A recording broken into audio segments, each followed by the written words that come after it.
everybody. So this is the Hallmarkies podcast, and we are so excited today. We are here to talk with our first cinematographer. This is so cool. We're here to talk to Tyler Walczak, who is an amazing cinematographer for Hallmark and on many Hallmark productions. And Tyler, why don't you introduce yourself? Well, thank you for the kind words, and thank you for having me. My name is Tyler Walczak. I do a lot of the Hallmark cinematography. We're here today to talk specifically, I think, about some of the Fiji movies we did. I've been working with Hallmark for about 8 years now, and it's been exciting. It's been fun. It's been a long road, and I'm here to talk about it and answer any questions you have. Great. So how did you become a cinematographer? Like, what inspired you to take that path? Well, for me, it wasn't like a first love type of thing. When I was 13, I started flying planes, and I was a pilot up until about 22. And I just felt like I've always loved movies and television specifically, and I wanted to get into it, but I was already on this career path and of flying. And then one day I just said, you know what, I'm going to stop this. I'm going to get into film, any aspect that I can. And I didn't know what to do, didn't know how to do it. I took a couple years at Fanshawe College in London, Ontario, Canada, about film studies, and met a friend there, decided, like, let's go to Vancouver. Vancouver's a big hotspot in Canada for film. Mm-hmm. So we said, if we're going to do this, let's do it right. And we moved out here. And I started just as a lamp operator. So they're also electrical guys on set, and they just move the lights around and deal with what's called a gaffer. And a gaffer is the person who deals with the electrical team, moves the lights, decides where the lights go, what goes in front of the lights, essentially shapes the lighting on set with the key grip. And I was a lamp op for a while, and then I worked my way up to a gaffer. And my first big gaffing stuff was Signed, Sealed, Delivered, the television series, when it was the first season. I gaffed that with a buddy of mine that I'm friends with, Eric Scobie. And then I just kept plugging away, working hard with the same DP, Adam Slewinski, who did a lot of the Signed, Sealed, Delivered. And he gave me a shot as a camera operator. And then I got to know that side of film. I put those two together and just kept building up a resume and got into cinematography. And it became a love of mine when I started lamp operating. It's fun to tell your story visually as much as it is as a director does with the cast, and as much as each character does. They get to tell a story. I feel I get to tell a story with camera motion and lighting, which I feel is just as important as everything else. And I've been running with it ever since, and it's just great. That is really cool. I was going to ask you because I saw that you had all these different roles, and just because I like to sort of learn the behind the scenes of this all. So you already explained basically what a lamp operator versus a gaffer is, but what's some of the difference between, like, I saw one place you're listed as director of photography, another place you're listed as cinematographer, lighting technician, gaffer, all these different camera operator. Like, what are some of these differences of these different roles? Right. Okay. So director of photography and cinematographer are essentially the same position. Some people like to call themselves, or the people they work with, cinematographers, and some people prefer director of photography. It really is hand in hand. It's the exact same position. It's just, and that's funny because I go through meeting people, and everyone has a different way of saying it. It's the same job, and what I do in that role is I'll take preparation time with the director before we actually start shooting the movie, usually about 3 weeks, and we'll talk about the look of the movie, what we want to do stylistically, and we'll have an approach to onset about this particular film. And then I'll hire a key grip and a gaffer, and they'll work directly under me. And a gaffer is in charge of everything electricity and moving lights, deciding which lights to use. And a key grip works with me just as much as the gaffer does in how they want to shape the light, whether we put diffusion in front of it, which you can think of just big bed sheets in front of the lights, or if we want to bounce the light in, which gives you a little more softer Hallmark look to it, because we do Uh-huh. like to have a soft look in Hallmark. And then underneath the key grip is a bunch of grips, 5 grips, and a dolly grip. A dolly grip is essential in moving the camera. Okay. So it's like a little skateboard almost, but little. It's a big mechanical skateboard that has a boom that can go up and Uh-huh. down, and rolls on either wheels or a dolly track. Um, and he's super important to work with the camera guys. And then the rest of the grips bring all the gear in, set it up for us. And lamp ops are the same thing, but for the electrical side of it. Oh, that's really, Um, really interesting. So, when you're deciding what the shots should be, how much is that is decided by the cinematographer versus decided by the director? um, that's an interesting question, because it's different depending on the director that you're working with. Uh-huh. Every director has something that they want to do for each scene. And during blocking, um, the director and I will just kind of, first time we'll let the actors go through it and see what they want to do and feel how they want to play the scene. And then the director will come up with his, essentially what his idea is of what he thinks is the best way to shoot that scene. I'll jump in with, it might be a little prettier over here, or you can get more movement this way, or you can have a more dramatic feel if we just move it over to this side of the room. Mm-hmm. And so we'll work hand in hand together. Um, a lot of directors have a certain way, and that's the way they want to do it. And it's gonna, I know that I want the camera here, and then I want the camera over there, and that's fine. And then a lot of them will rely on me and say, well, what do you think's the best thing to do here? What's the best way we can make this scene come to life? Mm-hmm. And it really is just the way the personalities, myself dealing with the directors that we have on set, and who wants to take over for this scene or that scene, or especially in some of the emotional scenes, directors really do have a very specific way they want to shoot it, and that's always okay. My main job is just to make sure everybody looks good. So I'll really only speak up if they know, I know they're going to look 100% better in a different area Mm. than Okay. where the director has it. But it's usually 50-50, Mm. and we figure that out in prep. You kind of get a feel of what they want, and how we can do it, and it's a total collaboration. Mm-hmm. Interesting. Now, for movies like the Fiji movie, are you going in advance and shooting some of that backgrounds and other stuff, or? No, it was actually a spur of the moment. I think I was walking my dog, and I got a call from a producer in LA saying, we have this movie in Fiji coming up. We got your name from a director I had worked with before, and we'd like to know if you're available to come down and shoot it. And I gave him a call back the next day and said, this is awesome. It's a great Yeah. opportunity.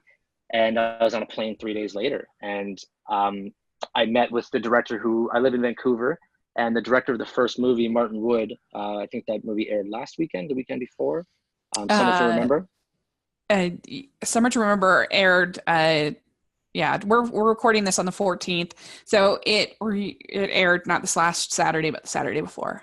Yeah. Right. And so I met with him the day I took the job. I called him up and said, I hear you're in Vancouver, we're going to get some coffee. And we sat down for a couple hours. I don't think we talked about the movie at all. We just got along really well and just kind of told our stories. And then we met at the airport on the Monday, and we were in the plane for 12 hours going to Fiji, talking about what we're going to do. Oh And my gosh! Wow. yeah, and I was there for a total of 10 weeks. We shot 2 movies there. The second one is Pearl in Paradise, which has not yet aired, but Oh, I think yeah. that's, depending on when this plays, I think that it probably would have came out. And so we shot 2 of them, yeah, and different directors, and over a 10-week span, and it was so much fun. Yeah. Wow. That sounds crazy. That sounds so much fun. So, did you said that you really loved film growing up? Were there particular cinematographers that you especially admire or especially love? Yeah, I've grown to love them more. When I first started watching films, it was all about the story for me. And Uh, it's funny, once you start working in film, you get into a specific job, and you pay attention to that job more. So before I would just watch the story, I would get totally engrossed in what's happening in the movie. And now I go to the theater and I'm watching what they've done lighting wise and camera wise. And the top of his game right now is probably Roger Deakins, Mhm. Blade Runner 2049, and Skyfall, the Bond movie, was just it looked so good. And No Country for Old Men, he's won a ton of awards. Yeah, he's Um, amazing for he's sure. wonderful. And my favorite movie, just the way that I think the director works with this specific DP, director of photography, is Bottle Rocket with Wes Anderson, and the Oh. DP he uses a lot is Robert Yeoman, Uh-huh. and the way they deal with set deck and symmetry and everything is just it grabbed me when I think Bottle Rocket was 1995, so a long time ago, and I just watched that movie and I was like, this is movie making. Mhm. And then I read about the story that they had where they're just in university, and Owen Wilson and Wes Anderson were roommates, and they just went out and said, "Hey, let's go make a short movie."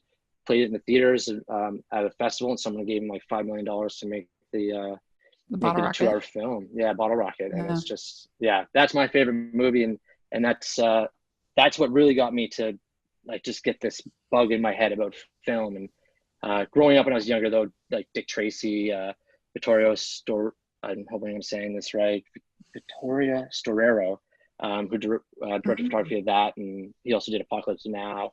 Mm. Those guys, just the Dick Tracy was such a cartoon movie, brought to life for me. And like now we have the watches, and we're in an Apple Watch now, and he had the watch that he talked to back in the late '80s, and Who Yeah. Framed Roger Rabbit. Who Framed Roger Oh, Rabbit was just so amazing. cool to watch. Yeah. So that's kind of the history I have with. That's cool. I love animation, so Who Framed Roger Rabbit is like super impactful for me. Like the Yeah, scene with Daffy and Donald is like amazing, yeah, and it's really great. Yeah, I mean, I also love Emmanuel Lubezki. He's probably my favorite cinematographer.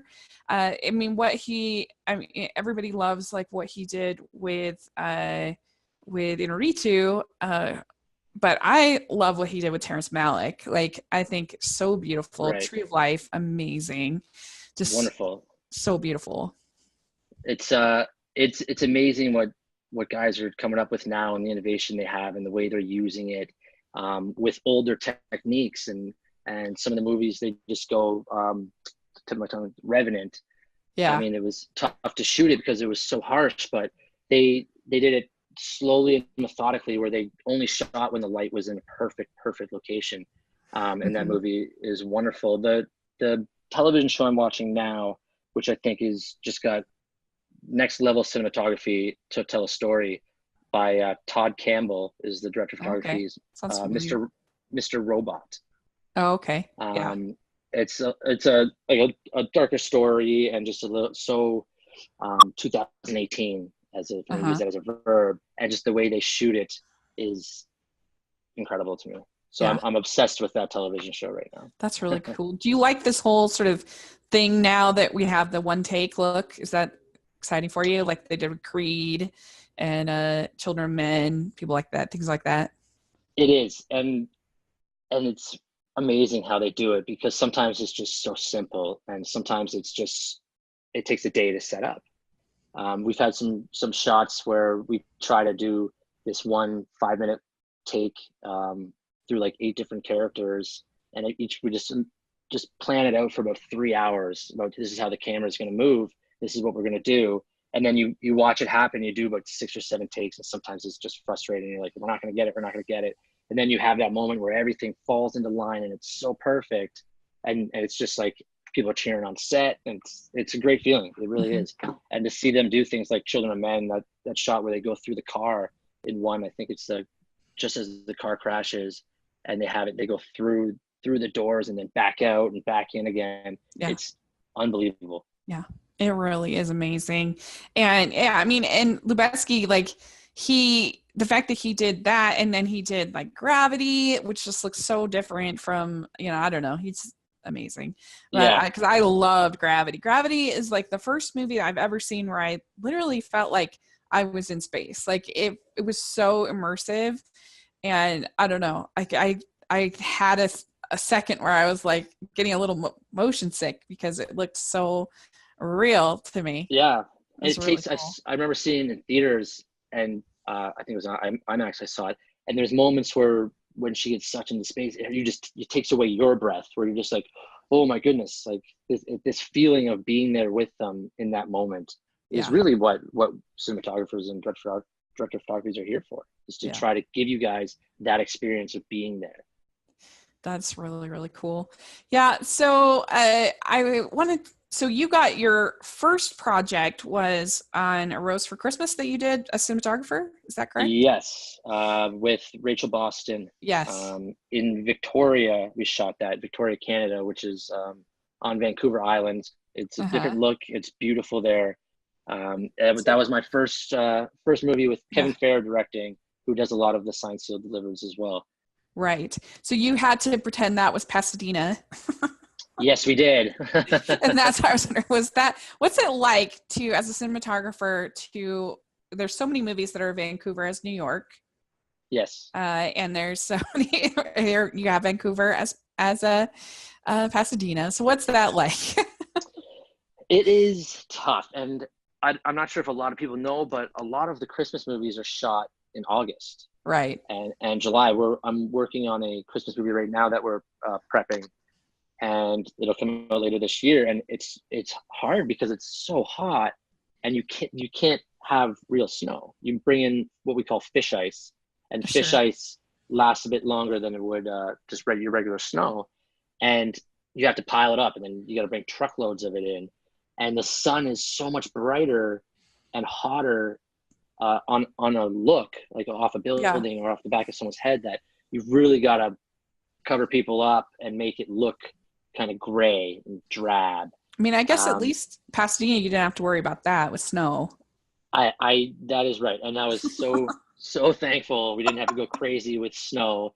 Um, and that's always, I always find that when a writer can do that, pick a Christmas movie but have it in a warm place, Yeah. as much as, I mean, they might not know that they're helping us, but they're dramatically helping us with It's very being rare. able to tell the story. Yes, it is. It is. A lot of them take place in Vermont and where are we in this one? I think we're in Vermont this one. That's why I Yeah. said that. In Vermont or Vancouver as New York. Yeah, exactly. they have to Exactly. they have to just, it's so funny, like the things that they pretend are Central Park, and we're like, we've seen this gazebo like 15 times. Like, we know this is not Central Park, which is awesome. Yeah, uh, I know where that, because I think we're shooting that gazebo for this movie. I think. yeah.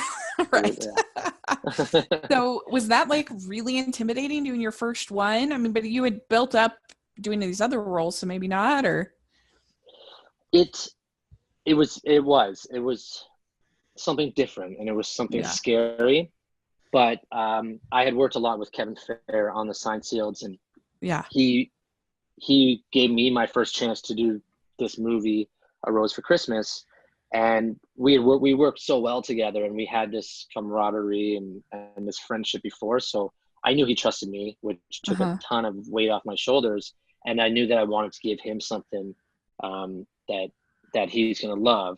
And we worked together 5 or 6 times after that, and it was intimidating, and putting a crew together of 30 people that are going to work side by side with me and trust me, and Uh-huh. as much, and I have to trust them just as much as they have to trust me. Is it was yeah, it was crazy actually. Now I look back at it now, I'm like, I don't know how I did that. I have Yeah. no clue. Yeah. And you have to do it so quickly. That must be intimidating. Yeah. The good thing about these Hallmark movies and made for television movies is that you get about 3 weeks to shoot them, between Uh-huh. 15 and 20 days. And in positions like a gaffer and a lamp op, you bump around from crew to crew, trying to fill in time here, fill in time there. That you Hmm. meet so many people, and you know right away, like, that guy's going to be really good. Like, if I can ever get that guy. So Yeah. I had always wanted. I always knew I wanted to be a director of photography. So I had started accumulating a list of people that I would want to work with me and come over to me. And as soon as I got the call saying, like, you got the show, this is your show, it was, the next call was, Mom and Dad, I got it, blah blah blah, it was awesome. And then and then reaching out to all those people and being like, hey, we're going to Victoria in a week or so. So everybody Nice. get ready. Yeah. Yeah, I mean, I think if somebody wanted to network into Hallmark, like they should connect with Cinematographer, because I was looking through and I was like, you have done so many movies. Like, forget the I'm actors, like unbelievable. I mean, I counted, I think I'm right, that 2017 you had 10 movies that you did that were aired. 2017, we had 10 movies that aired and we shot 11, which is Amazing. really rare, extremely Amazing. rare. That's Because almost one a month. yeah, when we got to 11, we were trying to. I was just going around trying to, like, I gotta get 12. I have to do Yeah. 12 in one year. It was so hard. I think we went up till December 20th on our last movie. Yeah. And it was thankfully for the crew that they stuck around and worked with me for all that time. And Was that for a Winterfest movie or for a Valentine's movie that you were doing uh, until December 20th? December 20th, we were doing a show called Darrow and Darrow 2. Oh, loved that one. Good. That was a good Thank one. you. Thank you Yeah. very much. Those ones are fun. Yeah. That's really amazing. Like before long, you're going to have a Hallmark movie about a cinematographer that forgets the spirit of Christmas because he's making Hallmark movies. You wouldn't believe the people in Vancouver who make movies can't stand Christmas Yeah. because they're from June till September, all they're doing is making Christmas movies. Right. They're like, And I it's don't ever want to drink hot cocoa ever yeah. again. Thankfully, I have not lost my Christmas spirit yet, though. Oh, I that's love good. Christmas. So That's good. that's I feel bad for the background performers and the extras on these movies because it's like 35 degrees out and they all have to wear big winter jackets and walk Right. around for 10 minutes at a time just boiling. Yeah. I look at them and I'm like, thankfully I can wear shorts and a t-shirt in my position. Well, one thing I wondered is do you conscientiously have a different aesthetic for the mystery shows versus the rom-com shows? Yes. And I do love these Hallmark mystery shows and they're making more and more and more of them. Mm-hmm. I did three fixer uppers, Yep. fixer upper mysteries, two of the Emma Fielding mysteries, and I've shot some garage sale mysteries as a gaffer in the gaffer position, Okay. and those you can definitely make a little more contrasty, a little darker here and there, and a little more spooky. Whereas these Valentine movies and Christmas movies is Hallmark. It's about Christmas, and everything's got to Uh-huh. be nice, soft, and bright, which is also great. But to be able to within the same company have two varying looks, Uh-huh. I think is really going to help me down the future when I get into a lot different stuff. Yeah, for sure. Well, and I feel like even it's three different looks, because I think that Signed, Sealed, Delivered, it's almost its own thing. Like it looks to me very different than the mysteries or the rom-coms. Like it feels more cinematic to me. I don't know. Science Still Delivered, and that a lot of the Science Still Delivered look is from the director Kevin Fair constantly pushing us to Yeah. be better and do this and do that, and that's great. Everybody should have that in the workforce because that makes you better and it makes you want to be a better person at your career. And that Uh-huh. was what I get with Kevin when I do these shows. Is he says something like, "We do this," and I'd take a minute to think, and he's like, "We're gonna do it." I'm like, "Okay, we're gonna do Yeah. it then," and we'll find out a way to do it together. And with Signed, Sealed, Delivered, because the stories um, have this almost like a flashback feel to them for half the movie. It's like, oh, this is where like it's almost like a CSI television show Yeah. where each story is something that they've got to like figure out a puzzle piece, and but you have four characters that are evolving throughout the whole thing, and that in itself creates its own look. And the Uh-huh. DLOs, the dead letter offices that we had, all that wood is beautiful, and just Right. having those locations and Martha's always pushing for better locations and great locations because you can give a movie a way better feel if you have something to shoot. The first rule Right. of cinematography is you need something pretty to be in front of you in order to capture that on the screen. Yeah. Yeah, because they'll often have like war scenes or like soldiers or stuff like that. Inside Still Delivered. I loved Higher Ground, going to New Orleans, kind of that look. Right. Home Again, which was when you were on last year. That whole farm and the whole look, following that darn that darn vase around, Yeah. was really good. And I did a couple others that we really, really liked last year. I really liked The Perfect Catch. I thought that one was really fun. And you found a way, I think, of I just really thought that movie made the actors look really good. Like, I mean, Oh, they're thank you. beautiful actors, but I don't know. Yeah. I just really liked that one. And I also really liked Moonlight in Vermont. I loved shooting that movie. That Mm-hmm. was because we had snow. That was all real snow, which is Oh, okay. rare in Vancouver. We get snow maybe more. It's more common now, but we get snow maybe 3 weeks out of the year. And that was supposed to be a spring, everything's blooming movie. And 3 or 4 days before we went to camera, it just snowed. So Oh, we took nice. advantage of it, and I think it looks amazing with the snow on the ground Yeah. and the story about Vermont and the maple trees, and that was a really cool that we got to have that natural snow there for that. Yeah. Yeah, that is really cool. So and then you also did Coming Home for Christmas, which we really liked too. That has our favorite writer, Nina Weinman, Okay. is the writer for that one. And she was our first interview that we ever had on the Oh, podcast. nice. Yeah. And so she's Okay. the best. And the I don't know, that one, it was just really sweet. And you had to do all that cinematography in that grand house. That must have been kind of fun.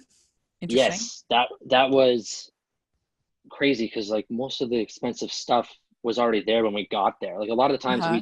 we take all the expensive stuff out, whether it be copyrights or there's a famous Oh, painting we right. can't have on screen, or if it's just so valuable that we don't want to Oh, that's break it. interesting. But we were able, the guy let us use a lot of that stuff was already in there. And he had this huge giant house in the middle of this big farm, and big pool in the backyard and theater room in the basement. And it was just, we were there, I think, for 5 or 6 days. And it was just, yeah, that was another fun one. That was with Danica McKellar, right? Yeah. Danica Yeah. McKellar, Neil Bledsoe, Andrew Francis. It's a fun Yeah. cast. Yeah, they were fun. And then Mel Damsky directed that movie and the Springtime in Vermont movie that you mentioned earlier. So Uh-huh. Mel and I have done a lot of stuff together too, and he's also a favorite director that I've worked with. Yeah. That's really, really cool. Yeah. And this year you've done Fixer Upper, The Deadly Deed. And that one had some neat, I think, showcases. I just started watching the mysteries. So Okay, just this year. okay, And so I'm kind of getting into it, but I enjoyed that one. I thought that the plot was a little predictable, but like I think the cast was really good, and I overall just thought it was a fun little movie. yeah, Enjoyed that. those ones are fun to shoot. Those are all also in Victoria on the Mhm. island. Mark Jean is directing those, and he's also a guy that loves to do a lot of one takes, move the camera, and just Okay. shoots in these hallways where everything's kind of like you're in your face and small, and it feels Yeah. like you're stuck there. So that's, he's got a different look to his stuff based on where he puts his locations and everything like Yeah. that too. When you're doing a Christmas movie and they have the things that are like digital snow or something like, or there's like a green screen involved, like how does Right. that work into your cinematography? How do you do that? So a lot of, if you see car driving in a Christmas movie, that's probably all green screen, Yeah. only because it's getting snow to fall outside in all these big areas is really tough to do while you're Right. moving. So most of that's just cars still, green screen, and they just put in driving through snow. A lot of the stuff that we do is actually snow products, whereas we put fish ice on the ground and we lay out big white Yeah. blankets. Right. And then we have guys who just have these giant fans that are like 4 feet, 5 feet diameter, and they blow like bubbles up into the sky, and it falls down like snow. That stuff's fun and not fun to shoot with, Yeah. because it's fun because it does, everything looks better if it's snowing, and Uh-huh. people want to see snow and they want to feel like it is December, and Crusty snow days. everybody's happier when there's that big fluffy snow that falls. Right. But it's just, it's soaking wet and full of soap. And But sometimes it's obvious that they've like added it in digitally, which is fine. Yes. But I'm just curious, like as a photographer, do you just kind of have to imagine what the green screen is going to look like, or like You have meetings in prep where you try to choose and pick the images that they want on the green screen, and uh depending on the budget and if they can get that stuff in time, and if it's going to work with what's actually happening in the scene, then um, then you do have a lot of control over it. But oftentimes it's, you see the end product and you're like, we didn't really talk about that, or this is what's happened, or, and then you just find out that certain budget reasons they cut back on the green screen stuff so that they could get more snow on set, and a lot of things that happen in the background behind my pay grade. Right. Very, very interesting. Very cool. Yeah. And so Daru and Daru 2, did you do the first or just the second? Oh yeah, you did both. I did the first. Yeah. Yeah. We loved those movies. Especially, I liked the first one a little bit better than just as far as the case, a little bit better Yeah. than the second one. I thought it was a little bit easier to figure out, the second one, but I Right. still really enjoyed it. It's in my top 10 for this year so far. Oh, Uh, great. yeah. And so when you're filming sort of the courtroom scenes, that must be sort of challenging to make that interesting and such Yes. tight quarters. Especially because people don't move a lot in courtrooms. They Right. kind of, the defense stays in the little defense table, and the prosecutors and the judges, nobody really moves. And what we try to do a lot of the times is let's move. Let's get these guys going. Let's get them walking. Like, where can we put them? What can we do? The courtroom we shoot in is downtown Vancouver, and it's a beautiful building. It's inside the art gallery, and it's Uh-huh. on the third floor. So you got these big condor, like a crane, that's got this giant light on it, and it's just blasting in the windows, and you just try to make it as dramatic as you can, because that's how you're going to get your look. You're not going to be able to move the camera as much Yeah. without it being motivated, so you use the light a lot more, and just Yeah. kind of stay on the dark sides of the faces, and really give it like that slow creep of when somebody's talking, or use cutting points as motion. Yeah. Well, that's really interesting. I mean, I know it's like super intense, but everybody that we've ever talked to has just said that it's a very pleasant work environment working on these Hallmark movies. But you're there for like 12, 14-hour days, right? Yes, we are. We Yeah, are there really long for days. 12-hour days. And a lot of the times it's an hour drive to work to get to the specific set, and then an hour Mm, drive home. So they are long days. Um, and it sometimes it's tough. And sometimes one grumpy person will ruin a whole day. yeah. Um, but, but you really do have this camaraderie on set. Yeah. Um, and it's, you do become family. I mean, the crew that I use, we were together all the time, and mostly everybody did the 11 movies that we did last year, and we're all good friends, and that's what makes it Uh-huh. fun. Yeah. And you just have to, every once in a while, you have to take a break and remind anybody. Sometimes when an actor is not happy that day, or the director is being grumpy, or craft Right. services is upset about something, you just have to stop and remind everybody that, like, we got into this because it's fun. You came Right. out to Vancouver because it's fun to do this. Yeah. And you always have to take a step back and take in the moment of, like, oh yeah, I forgot that I make movies for a living. This is Yeah. amazing.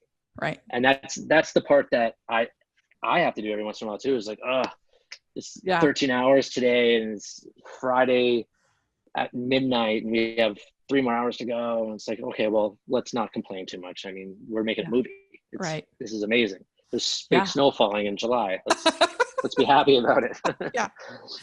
Yeah. Is it a weird experience for you to see the finished product when you finally see it, or I don't know, um, like what's that like?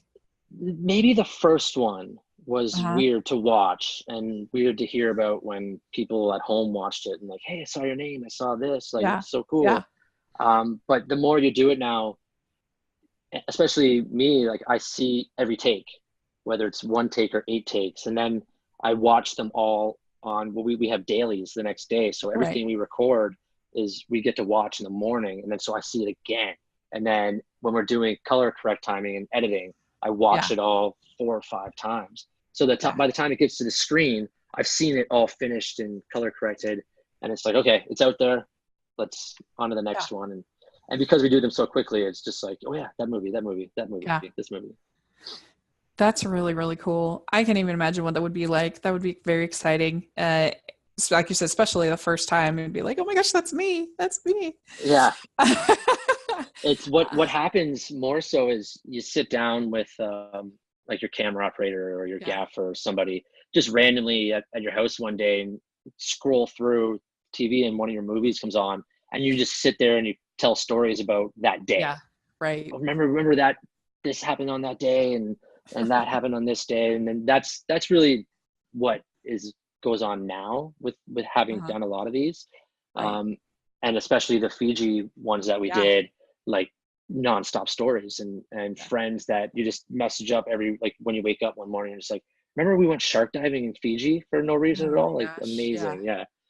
So yeah, the Fiji movies, that must have been really incredible. So the first one, Summer to Remember, that had that beautiful scene at the waterfall. That must have been really cool to film.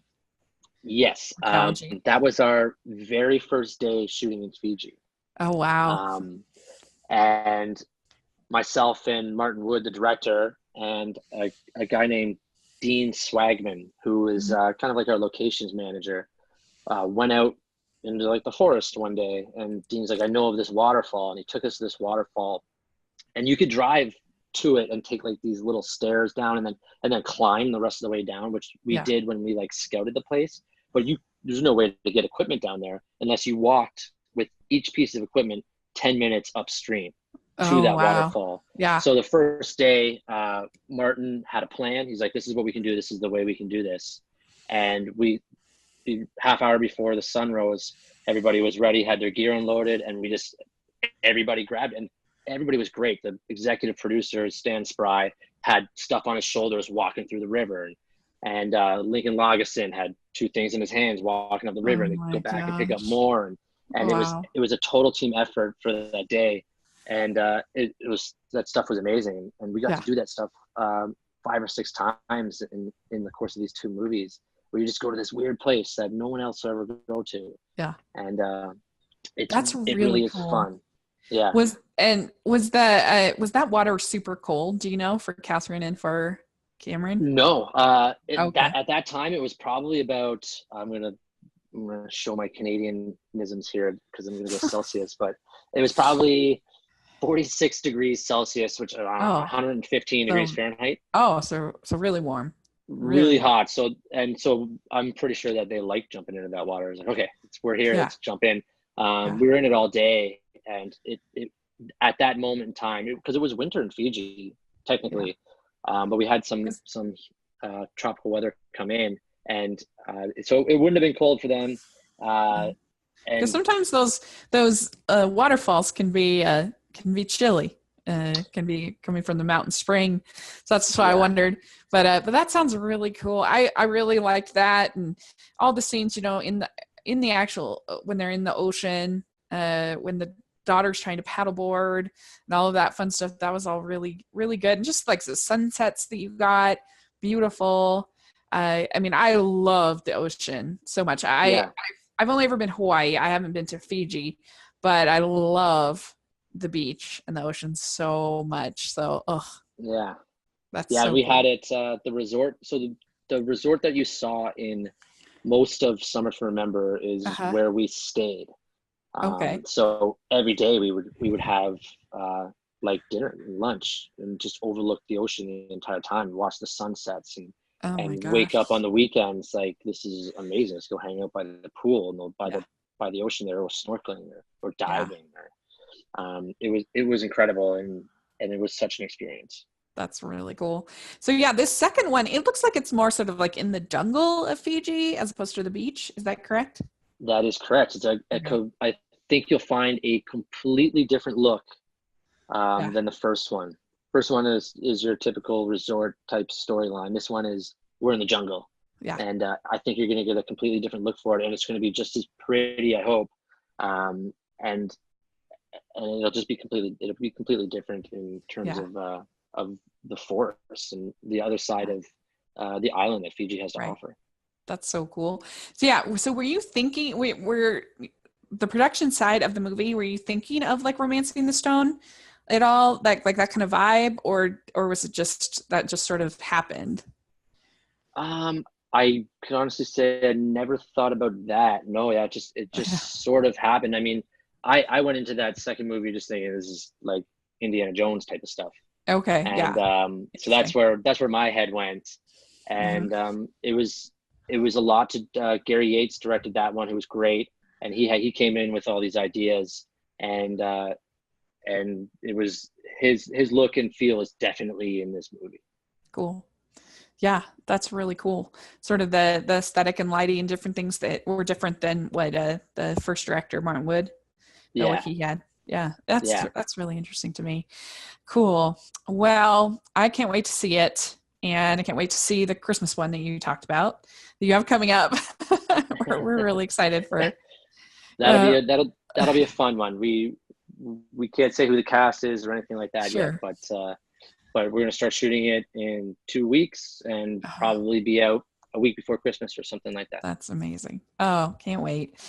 Well, so we like to end our interviews with what we call the teen beat questions, and they're just kind Okay. of silly questions. So, Okay.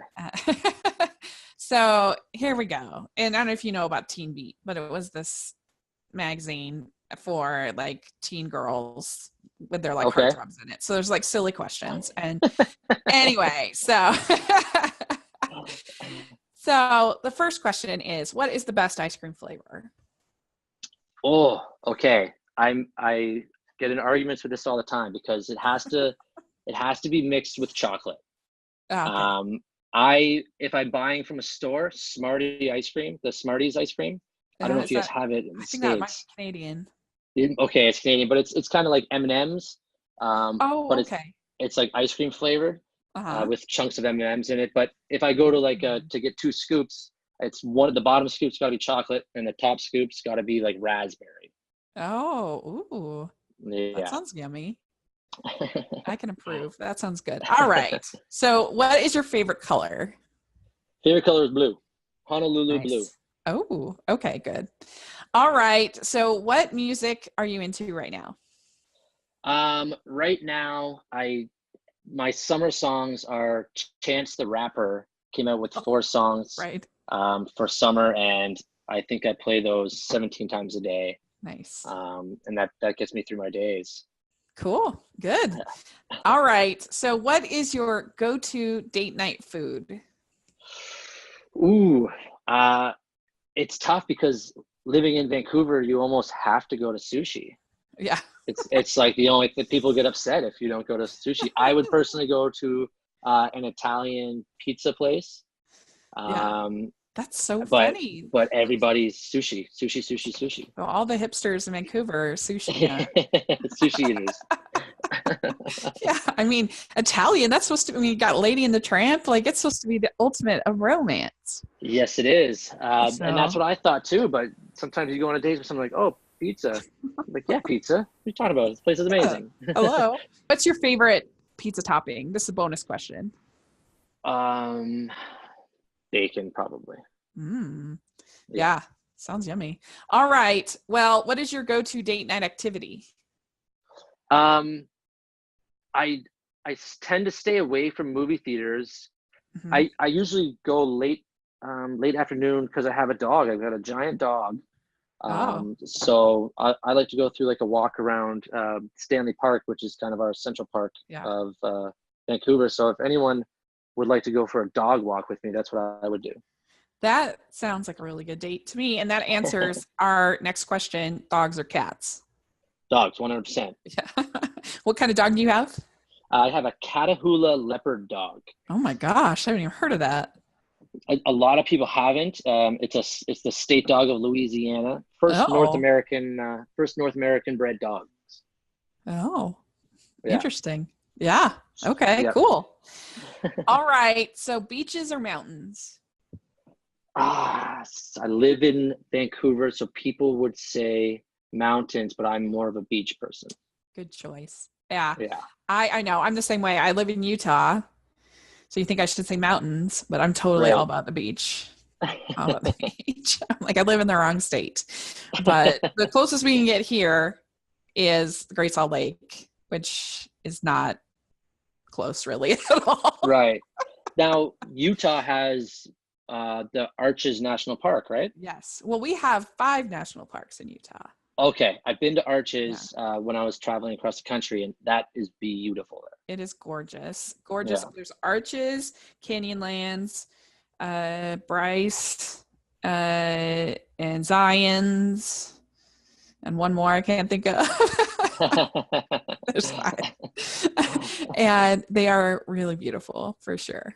Yes. Yeah. So, and of course, you have the Rocky Mountains up here, up north where I'm at. So it's pretty fun. Right. I just love the ocean. So, okay. Well, suit and tie or sweats? Suit and tie. Oh, nice. Yeah, I suit and tie.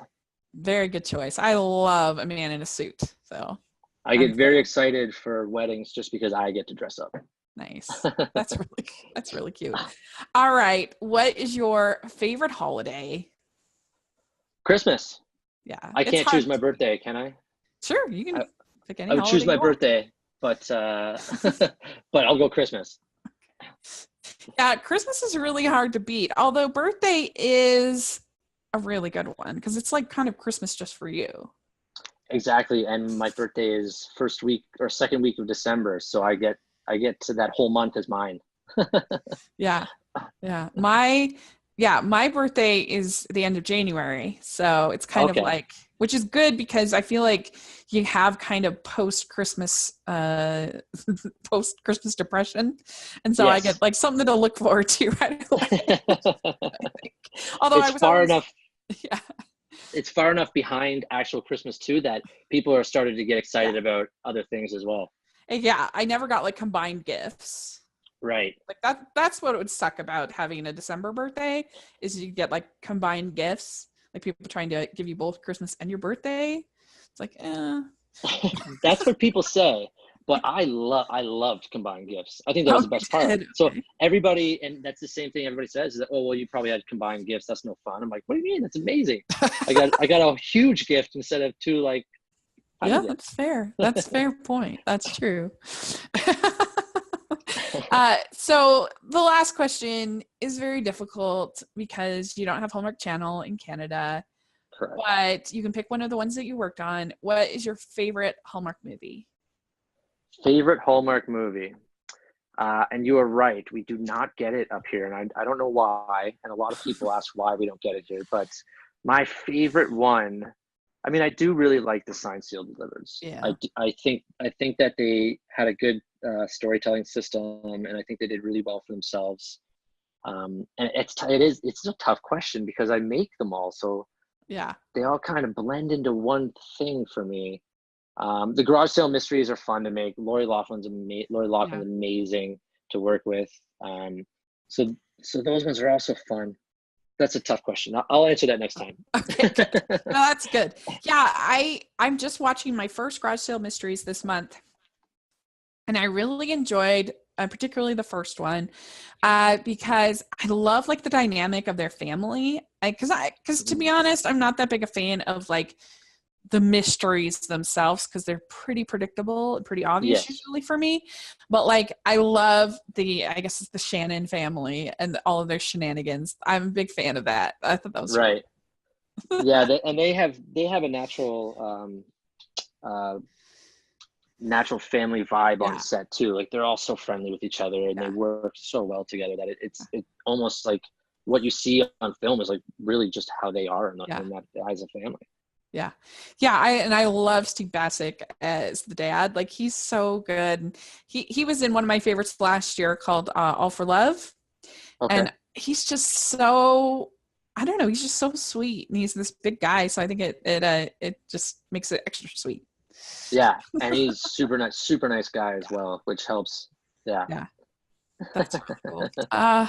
Well, this has been so much fun to talk with you and learn all of this because I love movies, not just Hallmark movies, but I've always wanted to talk to somebody, kind of find out these mechanics of the the differences between all these different roles and kind of what you do. So thank you so much for taking the time to talk with me. This No, was a lot of fun. thank you. This has been great. And I wasn't nervous at all. You're right. Oh, good. I'm glad. Well, do you have social media that you want to share or anything like that? I don't, I kind of just have like social media so that I can follow other people. So I don't use it Okay, myself. But if I that's tell you fine. anything, it would be, if anyone could check out the Jacob Clemens Foundation, JACOBCLEMENS Foundation, .com. That would Great. be the plug that I have. Great. I will put a link to that in the description so people can check that out. Wonderful. And Thank you. thanks again. And we'll have to have you on again once we see all these Christmas movies and all that fun stuff. And that'll be a delight. So yeah, you can follow me at Rachel's Reviews on iTunes and on YouTube. And make sure you're following the podcast at Hallmarkies Pod on Instagram and Twitter. And if you can put in your reviews on iTunes. That helps people find out about the podcast. We really appreciate it. Please add your comments or let us know what you think on Twitter about the cinematography and things we talked about in these Hallmark movies. We'd love to have that discussion with all of you listening. So please let us know what you think. And thanks again, Tyler. We really appreciate it. And we will definitely have to talk to you again soon. I would love that. Thank you so much, everyone. Bye.